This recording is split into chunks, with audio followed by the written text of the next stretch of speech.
Olá, pessoal! Esse é mais um episódio do Medicina Sem Bula e o tema de hoje é transtorno do espectro autista. E eu trouxe duas convidadas muito especiais, doutora Camila, doutora Mariana. Vou passar a palavra para as nossas convidadas, como sempre, e depois daremos continuidade ao nosso episódio. Eu gostaria primeiro de agradecer demais, é sempre um prazer estar aqui, é sempre um prazer poder agregar, né, ainda mais num tema que faz parte da minha vida. Então, eu sou Camila, sou daqui, por incrível que pareça, fui para fora, fiz medicina em Cuiabá, fiz pediatria em Cuiabá e surgiu a oportunidade de fazer neurologia na Faculdade de Medicina do ABC em São Paulo. E como sou daqui, toda a minha família é daqui, falei: "Quer saber? Vamos embora". Olá, eu sou a Mariana, professora aqui no Univar, no curso de Medicina, coordenadora do mestrado em Ecossistema e Saúde. E é um prazer estar aqui também. Espero que a gente possa fazer uma troca muito legal e que as pessoas possam se informar mais sobre o TEA, né, sobre o transtorno do espectro autista, porque informação eu acho que ainda é o caminho, né, para o preconceito, para os julgamentos, para evitar aí a propagação de ideias erradas, né, sobre esse transtorno. Então, muito obrigada pelo convite. Doutoras, para iniciar, eu gostaria de perguntar: o autismo ele realmente está mais frequente ou nós que estamos ampliando a nossa visão sobre o transtorno? Bom, ele está mais frequente. O negócio é assim, a gente não sabe dizer ao certo o porquê. A gente tem uma parte genética muito importante, tanto que hoje em dia existe painel para TEA, né, então painel genético para TEA. O o problema desse painel é que ele é muito caro, então você fomentar ele é muito complicado também, mas o que que a gente acha que pode estar contribuindo, né.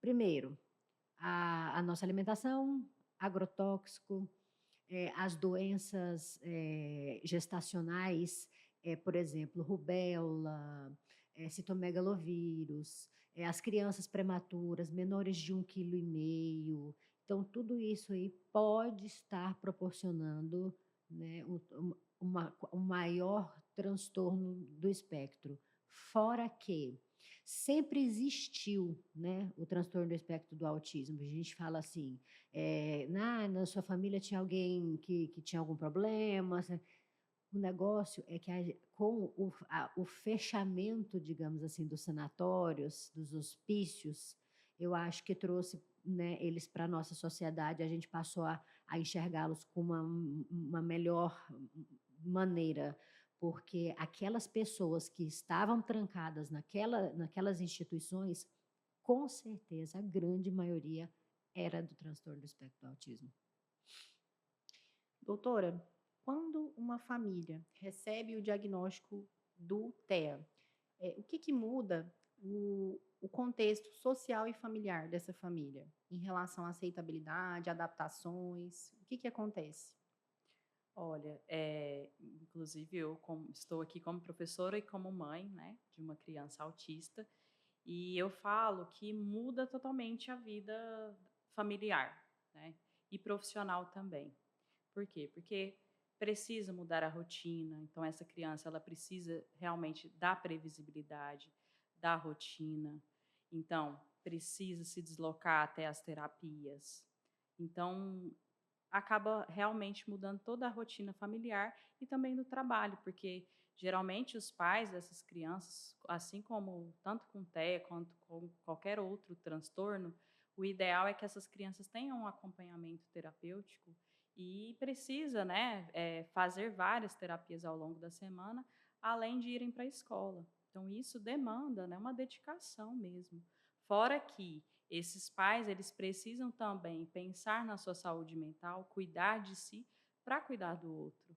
Então, realmente, o diagnóstico, né, eu falo que o diagnóstico é libertador pelo sentido de que você começa a entender melhor, né, as necessidades do seu filho ali, mas que realmente muda a vida familiar, né. Não, e trazendo um pouquinho, né, assim, a gente pode dizer que somos um pouco mais privilegiados, né, mas trazendo um pouco mais para a população em geral, é uma mãe que para de trabalhar, é uma mãe que não tem uma rede de apoio, é um pai que se separa e não paga pensão. Então, sobra uma sobrecarga enorme para a mãe, né. Eu falo que, às vezes, no meu Instagram, uma mãe chega para mim e fala assim: "Camila, eu tô tão cansada, eu tô tão cansada". Eu falo para ela: "É aqui mesmo que você tem que falar". Aí ela fala assim: "Eu tô exausta, eu não quero mais". Eu falo: "Pode falar, isso é justo você olhar para mim e falar: 'Não quero mais'", né. Mas outro dia, e vamos lá pelejando no outro dia, você não tá sozinha, vamos conversar, ao invés da terapia ser com seu filho, tem a terapia com você, igual a Mari falou.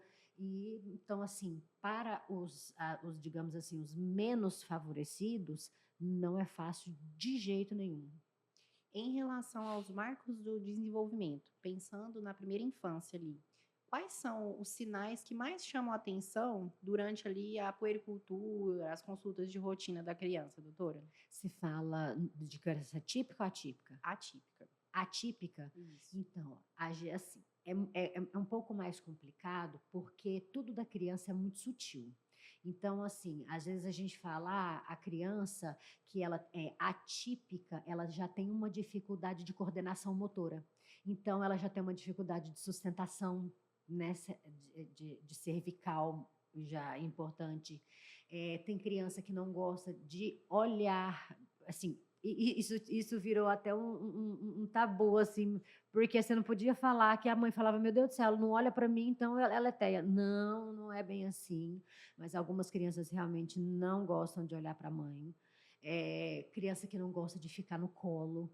E aí, você até tinha comentado do choro. Tem crianças que têm choros impossíveis, tem criança que não dorme de jeito nenhum, mas já tem criança que é quietinha, é simplesmente na dela, que vai ser aquela criança que vai gostar de brincar sozinha, que vai gostar de ficar ali com as coisinhas dela, com os brinquedinhos dela. Então, depende bastante. Agora, a partir de 1 ano de idade, aí esse aí não tem jeito não. Em relação, doutora, ao planejamento das intervenções, qual é o momento ideal para intervir nesses atrasos?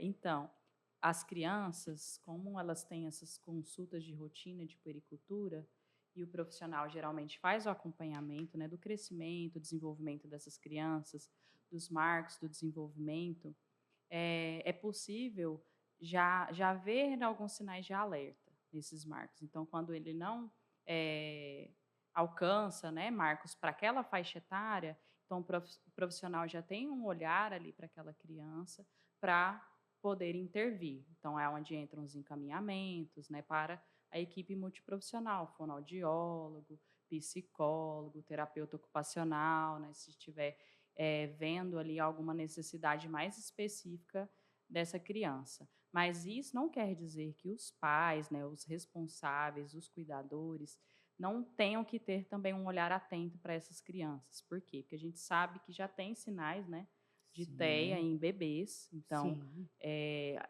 por isso que precisa ter um olhar atento, e na maioria das vezes quem tem esse olhar atento é a mãe, porque a mãe fica grande parte, né, do tempo com essa criança, e ela observa alguns comportamentos diferentes de outras crianças, e muitas vezes as pessoas não dão ouvido para essa mãe. Por quê? Porque geralmente falam assim: "Ah, está Ah, procurando pelo em descaracterizada ovo", totalmente, tá, ixi, uhum. né? Então, assim, a mãe, às vezes, o sentimento ali da mãe, a preocupação não é validado, né? E isso gera um atraso no diagnóstico dessa criança. Assim, na parte da medicina, o que é que eu gosto de ver? Por exemplo, eu estou hoje em dia com uma criancinha que nem acho que vai evoluir com TEA, não. Mas, por exemplo, ela teve um diagnóstico de hidrocefalia. Então, beleza, nasceu, fizemos o teste, cabecinha normal, tomografia normal, beleza. Eu quero te ver agora daqui 2 meses. Por quê? Porque daqui 2 meses você tem que estar sustentando a cabecinha. Então, beleza, de 2 meses eu quero te ver agora com 6 meses. Por quê? Porque 6 meses você tem que estar sentando com apoio. Controle do tronco. Então, depois disso, como engatinhar não é necessário, não é? Né? Então, eu quero te ver com 1 ano e 2, porque aí você tem que estar andando. Com 1 ano e 6, eu quero te ver de novo, porque você tem que estar falando alguma coisa. Com 2 anos, se você estiver falando bem, se você estiver andando, aí eu te dou alta. Para mim, assim, a minha linha de raciocínio, sabe, de marcos de desenvolvimento. E aí vem a história. Em algum momento desse, se atrapalhar, a gente entra no meio. Quais são os critérios diagnósticos iniciais para o TEA? E quanto tempo esse diagnóstico leva para chegar a virar laudo?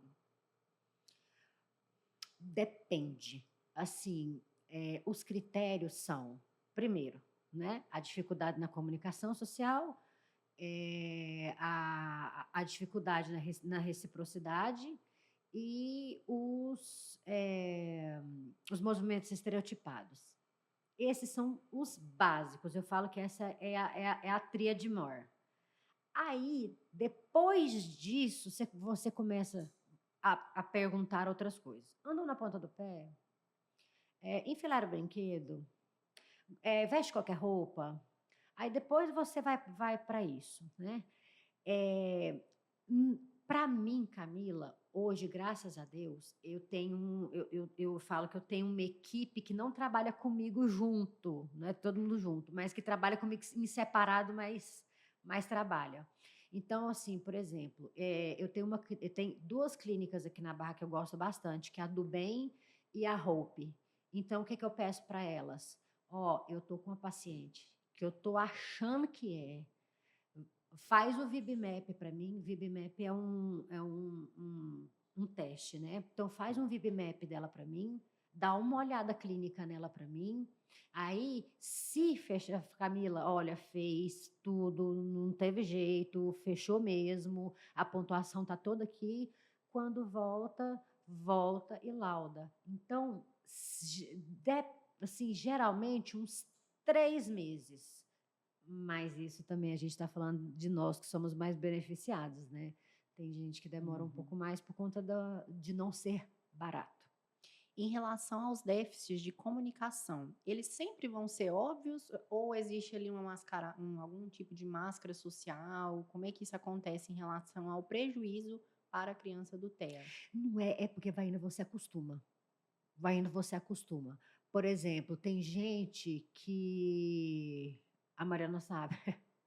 Tem gente que fala até hoje assim, né, com a fala ruim, e você deixa passar, né? Agora, para você chegar ao ponto de falar assim, não, realmente tá ruim, aí o discurso realmente tem que estar, o conteúdo do discurso tem que ser ruim. Aí o conteúdo do discurso tem que ser ruim. Igual a gente estava comentando. Aí eu só falo de dinossauro, aí eu só falo de medicina, aí eu só falo só sobre isso. E outra coisa, tem muita criança que não dá conta de ter essa conversa que nós estamos tendo aqui. Né? Essa conversa que nós estamos aqui é uma conversa informal, né? Então, tem gente que não dá conta.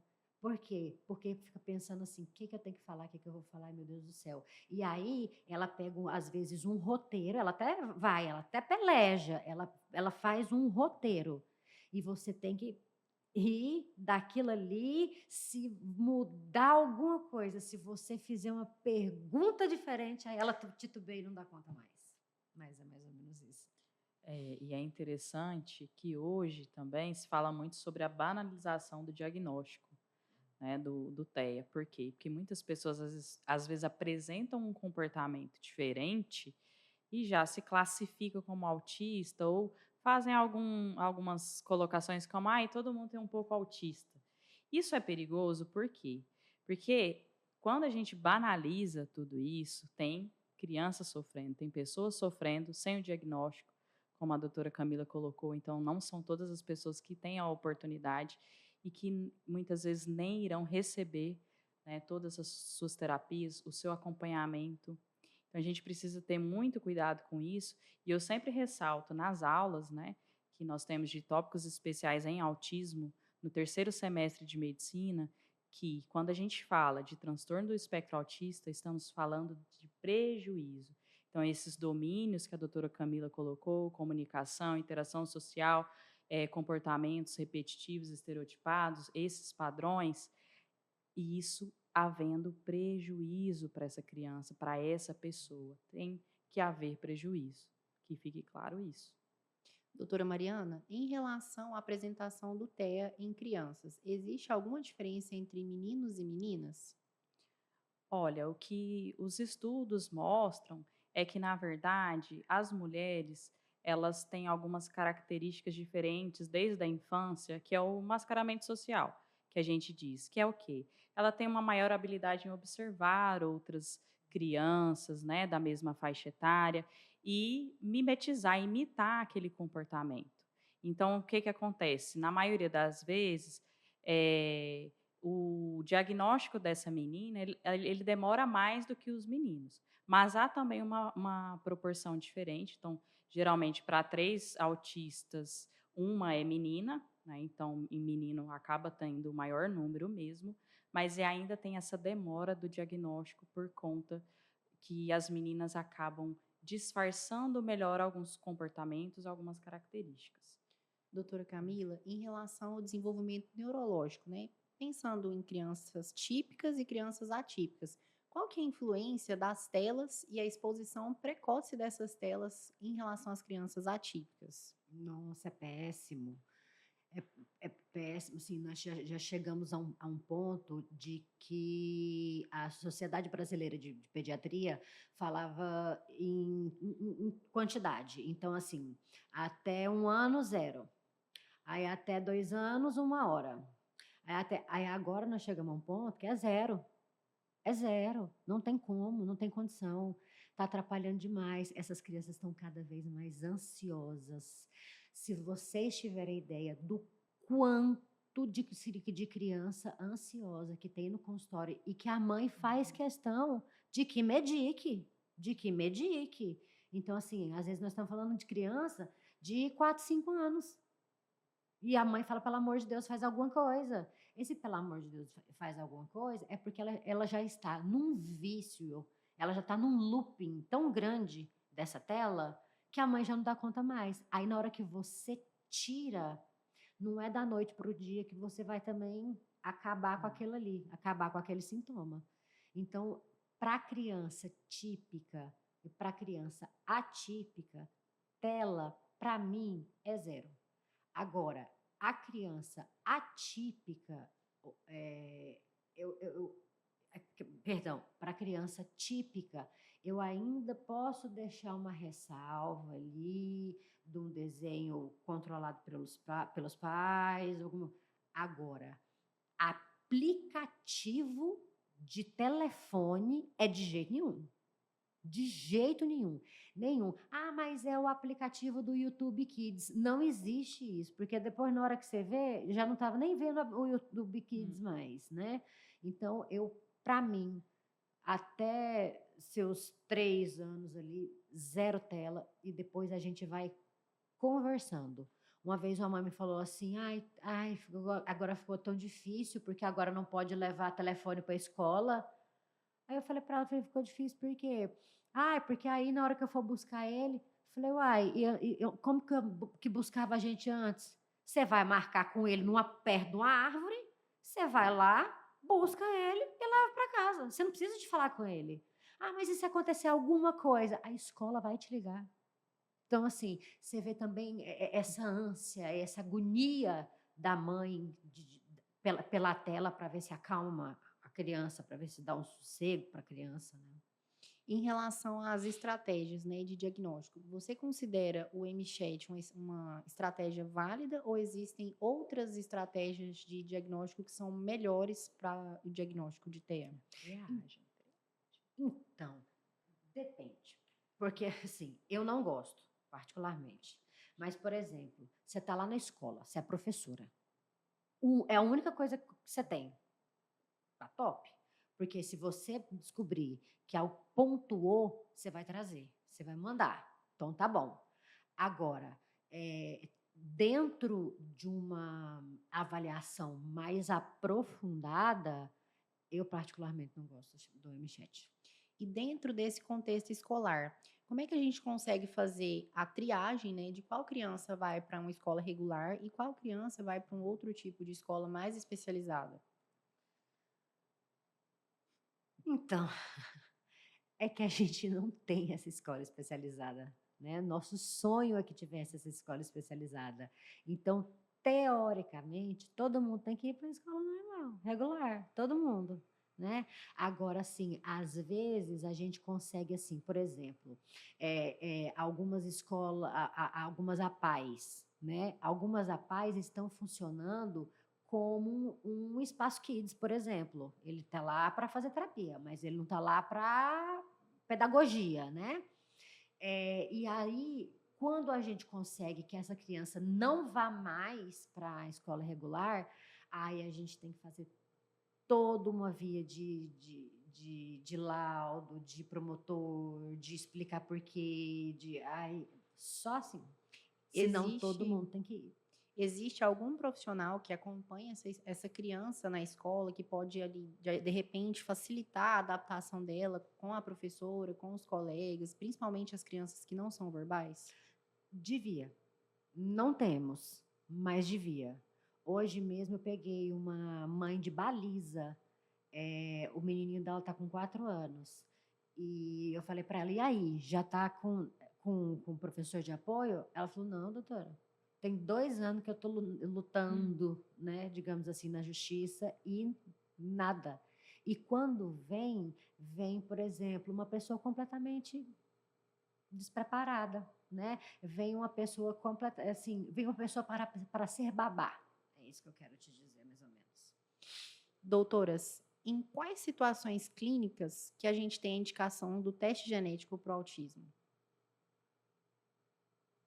Geralmente, os testes genéticos são para investigar se há alguma síndrome. Mas acho que a doutora Camila pode colocar melhor, porque geralmente é mais para diagnóstico diferencial, né? E outra coisa, por exemplo, você é casada, certo? Você é casada, igual a Marica aqui, é casada, que é outro filho. Então, testa você e testa ele. Porque se algum dos dois tiver, não é que vai ter, mas a chance é muito maior. Probabilidade maior. Isso. Só que, igual a gente estava falando, como são testes caros, o nosso banco de dados é muito pequeno. Então, às vezes, acaba que você faz, o seu marido faz, não deu nada, mas nasceu TEA. Doutoras, queria trazer para o nosso público os sinais de alerta para a identificação precoce do autismo. Então, o que vocês consideram sinais de alerta para que essas famílias procurem o atendimento mais rápido possível? Olha, são vários, né, os sinais de alerta, na verdade. Então, geralmente, evitar o contato visual, tá? Essa criança, às vezes, ela apresenta alguma dificuldade na fala. Que mais? Andar na ponta do pé, não brincar funcionalmente, porque às vezes a mãe fala assim, ela brinca com tudo, mas quando você vê, ela só pega, ela joga, ela quebra. Então isso não é brincar, então ela não tem um brincar funcional, né? Não interage com outras Não crianças. interage com outras crianças, enfileira brinquedo. Então, tem algumas coisinhas bacanas aí pra gente dar uma olhada. Doutora Camila, em relação aos níveis de suporte, como é que é feita essa classificação, pensando no contexto clínico, no pós-diagnóstico? Como é que você define se a criança é nível 1, nível 2 e nível 3? Então, Débora, ainda bem que você perguntou, ela é ela é uma resposta assim. Vou começar do começo. Primeiro, que ela era leve, moderada e grave. Então, assim, se você está aqui conversando comigo, você é leve. Você bate a cabeça na parede o dia inteiro, mas você é leve. No nível 2, no nível 2 de suporte já era aquela criança que se autolesava, gritava, tinha muita carga sensorial. E a terceira, ela aquela impossível. Porém, observou-se uma coisa. A criança com nível 2 se comunicava melhor do que a nível 1. Por exemplo, você não conseguia se comunicar igual a nível 2 se comunicava. A nível 2, eu falo que nível 2 se comunica. Ela te pega, ela te puxa, ela aponta para onde que ela quer. Então, ela consegue se comunicar. Com isso, mudou. Então, vieram nível 1, 2 e 3 de suporte. O que é suporte? É a quantidade de necessidade que a criança precisa para ter no seu ambiente. Então, por isso que, por exemplo, nível 2, geralmente é uma criança que não fala. Ah, mas por que que ela não é um? Ela faz um monte de coisa. Ela fala, porque o tempo inteiro ela precisa de você. O tempo inteiro ela está precisando de você, te puxando, te mostrando. Então, nível 2 de suporte, geralmente, é uma criança que não fala. Agora, assim, a gente trazendo para o depois, a intenção é nível 2 se tornar um nível 1, com certeza. Um nível 3 se tornar um nível 2, né? Porque um nível 3 se tornar um nível 1 é humanamente impossível, até mesmo porque a gente estava conversando a questão da deficiência intelectual, então é muito complicado. Então, os níveis, particularmente, eu gosto, antigamente, tinha uma época agora que eles estavam querendo tirar esses níveis, né? Acabar com esses níveis porque estava segregando, estava acabando com a criança, né, com o modelo da criança. Só que sabe por que eu gosto? Principalmente, assim, para nós, assim, se eu virar para a Mariana e falar assim, Mariana, menina do céu, você não sabe, tô com um paciente em 2 lá no consultório, terrível. Na hora, ela faz a conexão do que é que eu tô falando. Porque na hora ela tem mais ou menos a ideia do que é um nível 2 e o que é que ele está descompensando. Então, para mim, Camila, eu gosto dessa classificação de 1, 2 e 3. Pelo menos entre a gente, né? Agora, se quiserem tirar para a população em geral, tudo bem, mas entre a gente, para a gente conversar, é bom demais. Você faz um laudo. Se eu fizer um laudo para Mariana, eu tenho um paciente aqui, nível 3, assim, era assim, foi assim. Aí em 2026 ele ficou nível 2. A Mariana consegue traçar na cabeça dela o que era essa criança, sabe? Então, eu particularmente gosto. Doutora Mariana, em relação a essa transição, né, de níveis de suporte, como é que isso acontece? Quais abordagens terapêuticas o profissional pode utilizar para melhorar a qualidade de vida da criança e a qualidade de vida também dos pais? Olha, então esse cuidado ele deve partir, né, é claro, do neuropediatra, o psiquiatra infantil, ele geralmente determina a quantidade de horas para essas intervenções, né? Então, ele vai fazer toda uma análise ali daquela criança, uma avaliação daquela criança. E são realizadas, né, as terapias de forma com que aquela criança, muitas vezes, ela vai recebendo alta também de algumas dessas terapias, né, que ela está realizando ali. Mas isso vai depender de cada criança, do profissional, mas eu acho que o que mais faz a diferença mesmo na vida dessas crianças é quando a equipe multiprofissional, ela se conversa, né, então ela consegue ali ter uma interação para benefício dessa criança, tá, mas questão de como a doutora Camila colocou, né, lá nível 2 pode ficar no nível 1, né, com as terapias, com as intervenções, sim. Então, a gente observa que isso acontece, mas isso vai depender de cada criança, de cada apoio que ela receber, né, ao longo desse tempo, mas ressalto que a intervenção precoce é também uma diferença enorme. Então, aquelas crianças que receberam diagnóstico e toda a intervenção o quanto antes, devido à neuroplasticidade, nós sabemos que ela tem um prognóstico melhor, uma evolução muito melhor, né, doutora Camila? Com certeza. E dentro, né, dessa realidade, li um artigo que comentava sobre a questão do isolamento social de algumas crianças por falta dessa interação com outras crianças e a susceptibilidade dessas crianças autistas se tornarem adultos depressivos. Você concorda com essa afirmação? Demais. Isso é porque a gente, pensa, eu tô aqui, de repente eu tenho um entrevero com você, eu brigo com você, a gente vai de dedo um ano. Você não vai ficar triste? Sim? E aquela criança que nunca é chamada para nada, aquela criança que nunca vai a aniversário nenhum, aquela criança que nunca vai comer um açaí com a turminha, aquela criança que nunca vai no cinema, porque aí ela só vai no cinema se for na sessão azul. Porque aí é como se fosse a turminha dela. Ela nunca vai ter uma turminha bacana, aquela turminha que vai lá no Porto, aquela... Esse é o problema, é você olhar nessa época e você olhar para você e falar assim, tem alguma coisa errada comigo. E uma pergunta para as duas profissionais, gostaria de entender um pouco mais de como fazer o manejo de uma criança que está em crise, que muitas vezes acontece não só em casa, mas em locais públicos. Como é que você consegue auxiliar essa criança, por exemplo, se ela tiver um comportamento nocivo a ela mesma? Ah, é a Mariana que sabe, a Mariana que apanhou já.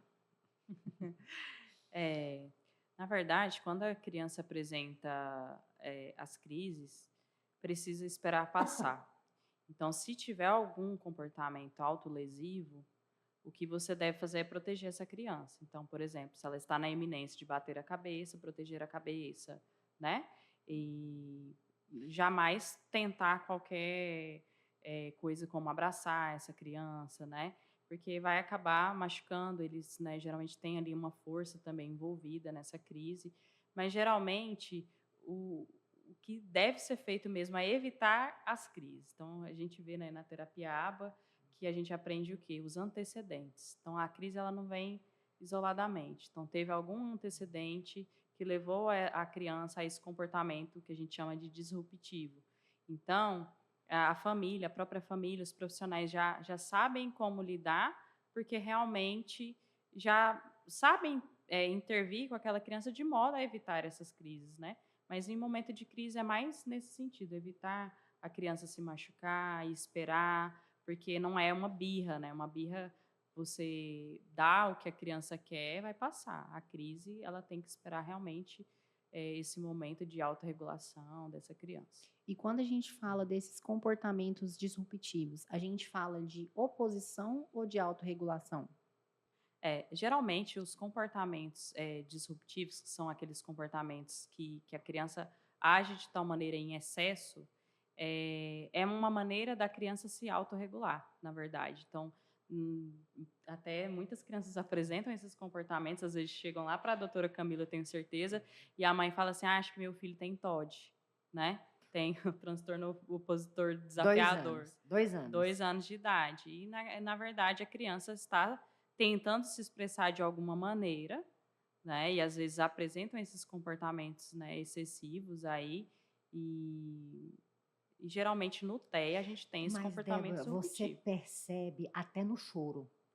Parece que o choro é diferente. O choro de uma criança que está, né, ali muito, muito mal é diferente de um choro do ah, mas eu quero. Ah, mas eu quero. Não. Parece que o choro é diferente. Um parece que é um choro de sofrimento, do pelo amor de Deus, e o outro parece que é um choro assim, ah, dá, vai. Sim. A gente fala muito na intensidade, né, na frequência e na duração. Então, a birra, ela vai ser rápida, vai ter uma intensidade igual a doutora está colocando, Não. né? Não é aquela coisa que você vê que é o que a criança ali tá pedindo, né?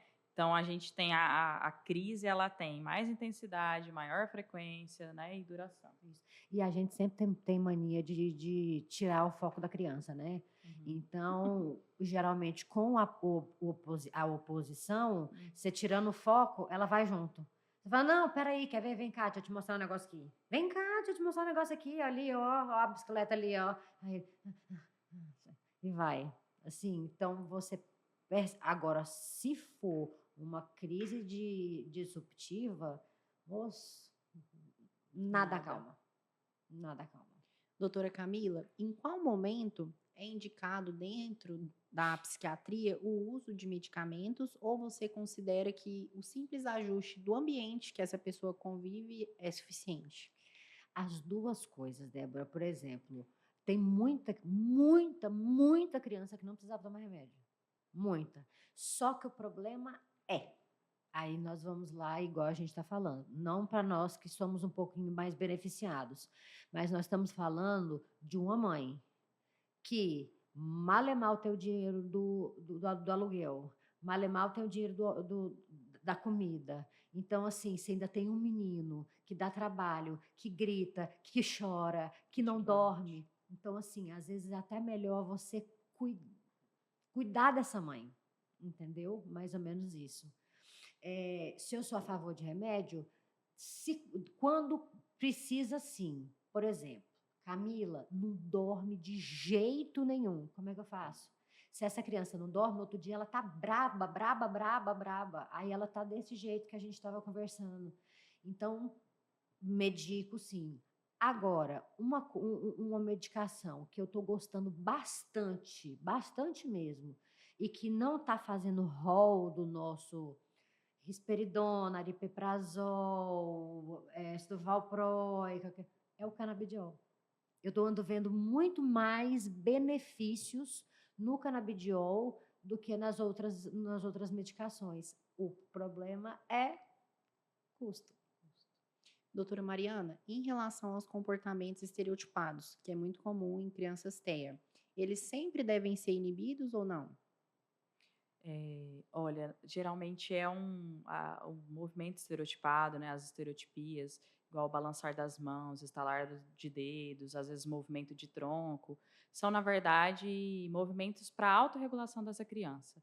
Então, na maioria das vezes, eles não podem ser contidos. Então, é orientar mesmo esses pais de que isso está acontecendo para a criança se autorregular. É claro que é diferente de quando a gente tem estereotipia que envolve lesão.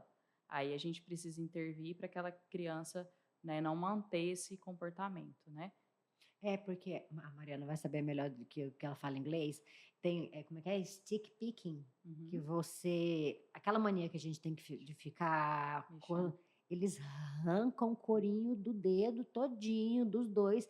Come, come, come, come. Então, aí nesse sentido, tem Aí que. já tem um prejuízo. É Já tem. igual eu enfrento essa dificuldade lá em casa hoje, que é o ranger de dentes. Então, um ranger de dentes, que às vezes até a gente mesmo faz, mas no momento, estou estressado, ali vem um ranger. Mas um ranger que é o tempo todo, seja por alegria, seja por frustração, tá errado, né? Então, a gente precisa tentar minimizar aí esse Aí, prejuízo. nesses casos, eu prefiro ainda que você vá na odonto para ela tentar pôr a plaquinha do que a A medicação. medicação. Porém, a medicação é mais fácil, então a mãe prefere a medicação. Mas eu falo para ela, vai primeiro lá. Se a odonto achar que não resolve, que ele não usa, aí tudo bem. E até voltando no que a gente estava falando, né, sobre essa parte da farmacoterapia, eu falo assim, né, que o ideal mesmo é organizar a casa primeiro, dentro do TEA e dentro do comportamento infantil. Se você tem um filho, tem que organizar a casa. O que é organizar a casa? Ter rotina, ter horário para acordar, para almoçar, né, ir para a escola, ter todas as atividades ali, os horários, colocar a criança para dormir cedo, que é outro erro, né, que a maioria das pessoas cometem, deixa a criança dormir na hora que ela quer. Então, a criança precisa dormir cedo justamente para ser uma criança descansada, sem nervosismo, ansiedade, agressividade, né? Então eu falo isso, arruma a casa primeiro, uma alimentação balanceada, né, sem ultraprocessado, coisas coloridas, igual a gente vê hoje, né? Fine, bebidas açucaradas. Então, assim, o que que a gente tem feito com as nossas crianças, né? Então, organizar a casa primeiro, literalmente, depois vem para a medicação. Doutora Camila, o que que são as habilidades especiais dentro do espectro? As habilidades especiais, você fala Algumas crianças têm Coordenação. hiperfocos, por exemplo, a criança que tem hiperfoco, isso, Ah, tá, nesse hiperfoco, sentido. achei que você estava falando. Então, o que que acontece? Tem criança que gosta de, igual a Mariana falou, ela gosta de rotina. Então, assim, eu gosto de dinossauro, eu só falo de dinossauro, eu só mexo com dinossauro, eu sei tudo de dinossauro, meu negócio é dinossauro. Ah, mas aí, só que ele não fica só nisso. Às vezes ele muda. Aí a mãe fala, Camila, agora, menina, virou um tal de um caminhão. É caminhão para um lado, é caminhão para o outro. É porque eles. E aí eu vou contar uma coisa para vocês muito engraçada. Eu nunca tinha visto na vida. Eu peguei você sabe o que ele gostava? Chuveiro. Chuveiro. Ele só via YouTube. Sobre chuveiro. Chuveiro. Chuveiro. Chuveiro. Eu falei, gente, da onde que surge? Agora o negócio é você aprender a usar o hiperfoco para você se dar bem, digamos assim, em terapia, né? Mas o hiperfoco existe, sim. Algumas crianças têm até uma dificuldade de se locomover, porque tem que carregar um bicho, por exemplo, sabe, um ursinho enorme, aquela coisa toda. Mas agora, diminuir isso, aí é com terapia. Em relação ao TDAH, é verdade que o TDAH está associado ao TEA? Muito, e muito. A Comorbidade, grande né? maioria, acho que a maior comorbidade do TEA é o TDAH. Agora, você imagina a vida de uma pessoa que já tem um TEA e tem um TDAH junto. Então, assim, ele não para. Por isso que às vezes eu falo para você, algumas crianças não precisariam tomar tanto remédio. O problema é que é tanta coisa, é tão complicado que às vezes a gente acaba medicando. Mas a grande maioria tem o transtorno do déficit de atenção e hiperatividade. Agora, as crianças que têm o transtorno de déficit de atenção, a gente ainda consegue melhorar um pouquinho mais. Por quê? Porque aí a gente pega uma professora bacana, do AE bacana, pega ela, né, coloca ela para ajudar ele, para sentar com ele e falar, olha, ó, você, olha aqui, agora o que é o H, né? Ou os dois, que são os combinados, aí é mais complicado. Mariana, em relação ao acolhimento das famílias, como é que você considera o acolhimento ideal familiar desse diagnóstico que foi dado recentemente? E o que você considera que ainda é falho nos dias de hoje? Olha, eu acho que o que é falho ainda é realmente o apoio genuíno dessa mãe, dessa família. Por quê? Justamente por conta do aumento mesmo do número de diagnósticos. Então, a gente já tem assim uma falta de profissionais mesmo capacitado tanto para atendimento dessa mãe quanto desses filhos. E o que acontece na maioria das vezes é que ainda há muita desinformação. Então, mesmo ali no seu círculo familiar, você lida com preconceito, no seu ciclo de amigos, tem amigos que se afastam, por quê? Você está dentro de uma maternidade atípica, então, às vezes, vocês não terão mais os mesmos assuntos, então, isso realmente acontece. Mas aí, como eu disse antes, né, essa mãe, esse pai, né, esses cuidadores que estão ali envolvidos com essas crianças, precisam sim de apoio e, na maioria das vezes, sim terapêutico, né, essa mãe fazer terapia, para justamente tanto ela ficar bem e saber lidar, né, com as situações. E é engraçado que até em uma conversa com uma psicóloga, eu tinha relatado para ela, né, que estava passando pelo processo do diagnóstico do meu filho e tudo, e que eu queria fazer terapia por conta disso. Ela falou para mim assim: Mariana, mas não tem receita de bolo. Seja TEA ou não, a maternidade é difícil e não tem como eu falar assim: olha, você vai lidar assim com o Davi, você não vai fazer isso, porque realmente a gente vai aprendendo, vivenciando, né, aquilo. Mas eu acredito que a mãe precisa, sim, ser apoiada pela família, pela sociedade, justamente para que ela não fique fragilizada, né, e não saiba agir com esse filho, né. Doutoras, se vocês pudessem corrigir um mito do autismo hoje, qual seria?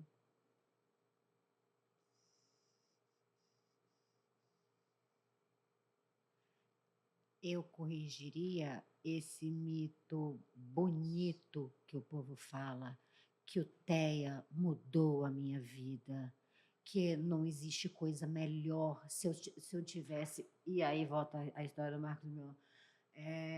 Nossa, se eu tivesse. Não escolheria um filho melhor. Eu não escolheria um filho melhor. Escolheria, sim. Eu acho assim que o mito que eu gostaria que desaparecesse hoje, né, do Brasil e do mundo é que as vacinas causam autismo. Infelizmente, a gente ainda escuta isso. Então, eu acho que isso também é Ah, bem e falando importante. nisso, Mari, eu não sei se você viu. Eu não fiquei sabendo ainda, porque ainda não chegou aos meus Hum, ouvidos.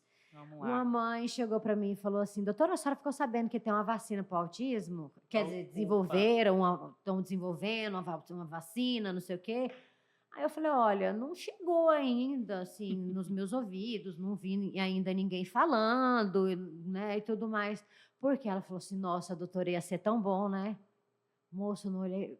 Mas, Mariana, Entra o eu não comércio, pensei né? 2 vezes. Falei, engraçado. Na vacina do Covid, vocês não tomavam porque vocês iam virar jacaré. Aí agora, para curar o autismo do seu filho, você Vai. usa qualquer uma. Você não sabe nem o que está acontecendo. Então, é outro mito. Entrou o É, comércio, né? é outro Desenfreado. mito.